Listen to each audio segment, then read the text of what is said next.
હે હું માતા ચોય ગોમાત્ર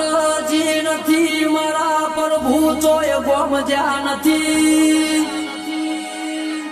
આ તો તમે મોનવી બદલાઈ જાન કર કાળા કળિયુગ મો સતયુગ બતાવું એની એ માતા શું ભાઈ તમે મોનવી બોલીને કાલ ફરી જાઓ તમે બોલીને કાલ બીજું બોલશો હું માતા પણ અનવેળા લઈને બોલું એટલા તોબા પત્ર નાના વકડથી લખી દઉં છું ભાઈ એ આ કાળા કળિયુગમાં તમે મારા જેવના થઈ જાઓ તો તમારા બીજો ચોય જવાની જરૂર નથી પાવા